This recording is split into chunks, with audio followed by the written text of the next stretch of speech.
Il y a des cycles dans la vie. Les saisons en France sont cycliques. Elles sont relativement bien démarquées. Au printemps, on se rend plus ou moins compte que c'est le printemps. En été, on se rend plus ou moins compte que c'est l'été.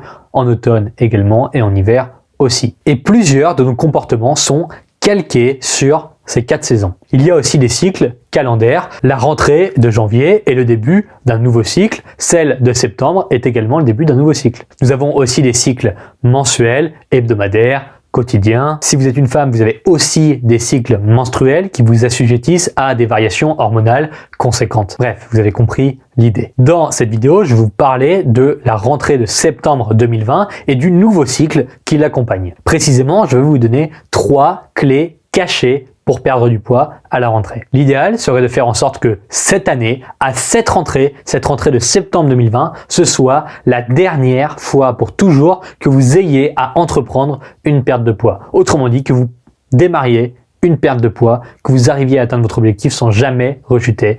On veut que ce soit votre dernière perte de poids pour toujours. L'intérêt du rééquilibrage alimentaire étant évidemment de perdre du poids sans jamais rechuter, visons donc une perte de poids sans rechute pour cette rentrée de septembre 2020. D'ailleurs, si c'est votre objectif de maigrir sans faire le yo-yo, cliquez sur le premier lien sous la vidéo. La première clé, c'est de briser le cycle de l'échec. Alors, qu'est-ce que ça veut dire exactement? Parce que c'est pas commun d'entendre des conseils comme ça. La majorité des gens qui cherchent à maigrir font des régimes. Vous avez très probablement, vous aussi, fait des régimes par le passé. Le truc avec les régimes, c'est que vous savez qu'ils ne fonctionnent pas. Mais vous essayez quand même. Donc, vous finissez par avoir une attente assez médiocre de résultats. J'essaye ce nouveau régime. Dans le fond, je sais très bien qu'il ne fonctionnera pas, mais ça me donne bonne conscience d'essayer encore et encore. Non. En septembre, ça, c'est fini. Vous n'avez plus de négociation possible. Brisez ce cercle infernal de l'échec acceptable. Vous débutez un rééquilibrage alimentaire. Ce sera le dernier de votre vie et vous n'allez pas vous planter cette fois-ci. Pourquoi? Parce que vous avez le temps. Pas de pression à la con, pas de promesses débiles vous parlant de 10 kilos perdus en 3 semaines. Non. Si c'est la dernière fois de votre vie, tout à coup, il devient acceptable de prendre son temps, de progresser doucement, d'aller à votre propre rythme sans vous mettre une pression complètement débile. Supprimez de votre crâne cette habitude qui consiste à rater les choses. Quand vous débutez un rééquilibrage alimentaire, vous avez le droit de douter, de ralentir, de prendre du recul, d'accélérer parfois. Simplement, tant que vous continuez, vous n'avez pas raté. Et ça libère l'esprit. La deuxième clé, c'est celle de la temporalité. Vous êtes complètement cinglé. Et moi aussi. D'ailleurs, en fait, on est tous tarés. On ne comprend rien au temps qui passe. D'un côté, il nous paraît acceptable de faire des enfants et de les avoir à charge pendant 18-20 ans. Mais de l'autre côté, ça nous paraît exagéré et beaucoup trop long de consacrer 1 an pour maigrir. Vous voyez le paradoxe à la con ici, non? La transformation physique d'un être humain, c'est long. On ne parle pas de faire un bonhomme en pâte à modeler ici, non. On parle de vous et de votre composition corporelle. D'abord, votre corps vous est complètement inconnu, c'est vrai. Vous ne savez pas du tout comment il marche. Vous êtes incapable de m'expliquer le rôle des hormones. Vous êtes incapable de m'expliquer les fonctions de votre cerveau, les relations bactérielles dans votre système digestif. C'est un véritable casse-tête de niveau 1000. Alors, si vous commenciez simplement à l'accepter. Je suis comme vous, je n'y comprends rien. En tout cas, sur l'échelle de la complexité que cela représente, en proportion, je n'y comprends rien du tout. Ce que je sais, par contre, c'est que depuis 2013, j'ai suivi et accompagné 2460 personnes dans leur transformation physique. Et qu'à partir de ce nombre, je suis en capacité de fournir cette information.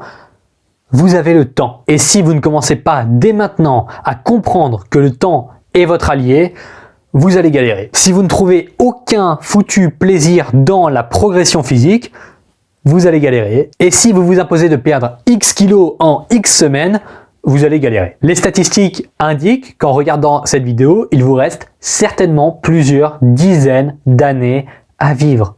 Super, on est tous heureux. Et vous êtes en train de vous saboter en pignant parce que vous n'avez perdu que 2 kilos en juillet. Dans 4 ans, vous n'en aurez tellement rien à foutre du poids que vous faisiez en juillet 2020 que cela est infligeant de ridicule pour vous. Bon, passons donc au point clé numéro 3. J'imagine que c'est l'époque qui veut ça, mais au 21e siècle, Il semble que ce soit à la mode de jouer à qui est la plus grosse victime. On n'a jamais eu accès à autant d'informations sur le monde, sur les conditions de vie dans les pays pauvres, sur les conditions de vie des générations passées par rapport aux nôtres. En Occident, on ne meurt plus de faim ou quasiment plus. Par rapport à il y a 50 ans, c'est ridicule. Il n'y a plus de guerre directement visible par la population ici. Vous avez un smartphone et un paquet de privilèges risibles de confort. Malgré ça, il faut apparemment continuer à jouer à qui est le plus malheureux et qui pignera le plus fort. Je ne nie en aucun cas la complexité de la vie, la souffrance qu'elle implique, le chaos et la tyrannie, les crises personnelles que vous vivez. Non, c'est réel. Évidemment que tout ça est réel. Maintenant, la question est: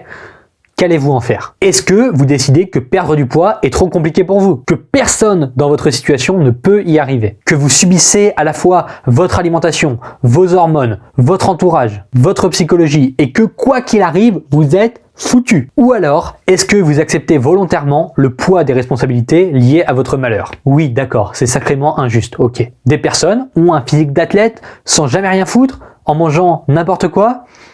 Et quoi? Vous allez juste rester assis là sur le canapé à les critiquer? Ah non, vous allez faire les choses pour vous, parce que vous méritez. Vous allez agir comme si vous étiez quelqu'un qui a besoin de votre soutien, sans être un tyran hors de contrôle, sans vous blâmer à la moindre erreur. Vous allez juste accepter d'avancer vers votre objectif, peu importe ce que le monde extérieur en pense. Voilà donc pour ces 3 points clés. Évidemment, vous n'avez pas l'habitude d'entendre ça ailleurs quand on vous parle de perte de poids, mais justement, c'est ce qui fait la valeur de cette vidéo. Maintenant, si ce que vous voulez, c'est débuter un rééquilibrage alimentaire sérieux en septembre, cliquez sur le premier lien juste en dessous. Pendant tout le mois d'août, je vais vous envoyer une série de mails uniques, des conseils et recommandations inédites qui vont dans la continuité de la vidéo que vous venez de voir. Il y a 200 places pour recevoir tout ça, c'est gratuit, c'est juste en dessous, cliquez pour indiquer le mail auquel vous voulez recevoir ces messages.